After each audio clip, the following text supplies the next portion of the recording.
Yes, I'm back.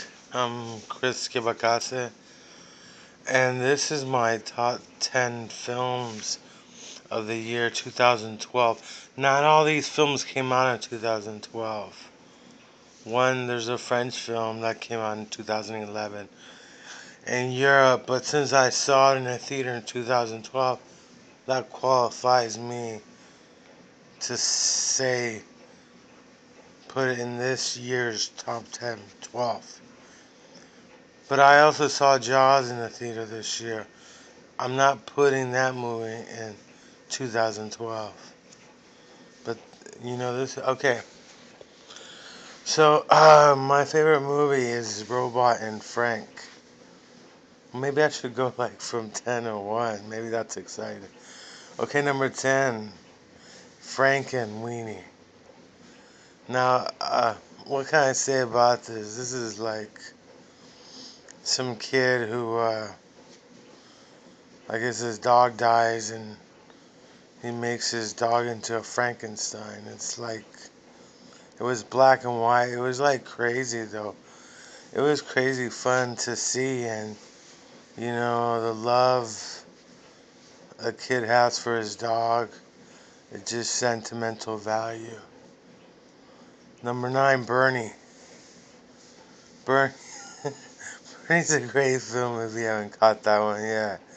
Now Bernie is about some gay guy in church who befriends this old lady who's rich and then kills her because she's a real bitch. And we got Shirley MacLaine and Jack Black in this one.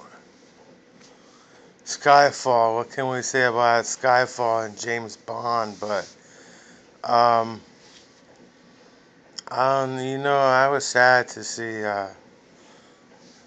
the boss, that old broad, die. I like her. I don't know why they had to kill her off, man.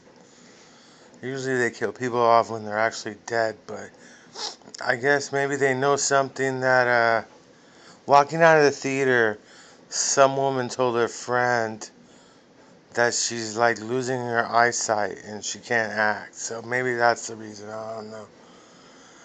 Wreck-It Ralph. This movie's like amazing. I grew up in the arcade days where instead of sitting in your house reenacting like the Vietnam War in video games, you went and played in arcades.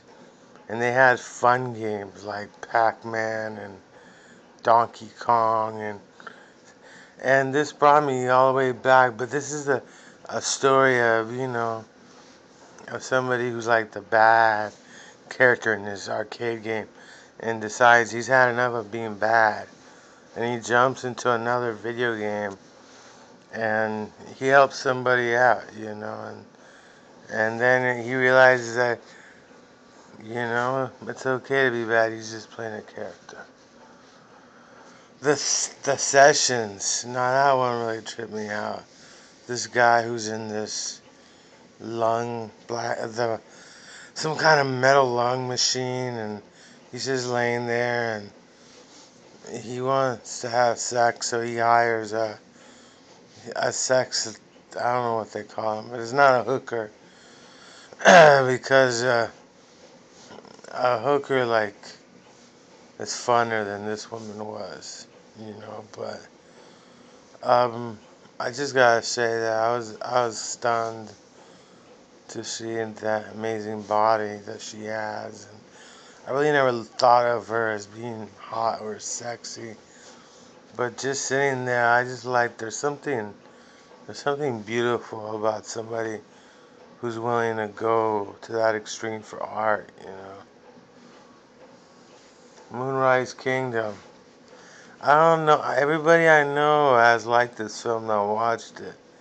And it's kind of interesting because, after a while you kind of forget that these are like 12-year-olds or 13-year-olds who are in love. It seems like it could be any movie about love. It was that well done. And at the end, it's like You know, it all like it's about people deciding they want to be together no matter what. And you just don't see movies like that. It was really touching. Searching for Sugar Man. What kind? This is a brilliant story. You know, a lot of people watch this story, and it's about this guy Sugar Man, who had a record in Detroit with Motown, and he was Latino, and his records didn't do well, but they blew up in South Africa, but he had no clue. And in fact, he was like the voice that brought down apartheid. His songs helped bring down apartheid, and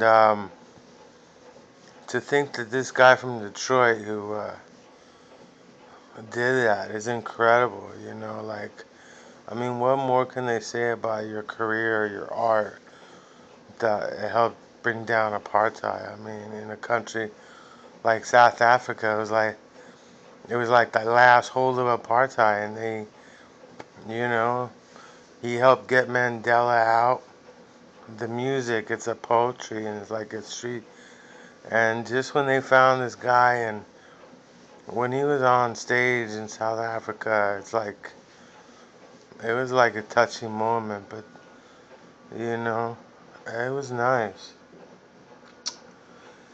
This is, I don't know, it's French. It's called Ellis, and it's Juliette Binoche. She's like a journalist, and she's doing a story on like college student prostitutes, and it's really kind of in a way like, ask them about their life, but like she feels something for these two girls, even though they're prostitutes and they're doing what they're doing. It's like, it's not, she's not looking down at them. In fact, with one of them, she was having a good time. She wasn't having sex, but she kept partying, drinking, and it was kind of like, it was something that you just don't really see, like just showing you like real people and real situations, and how they got into this, Your Sister's Sister. This is a great movie.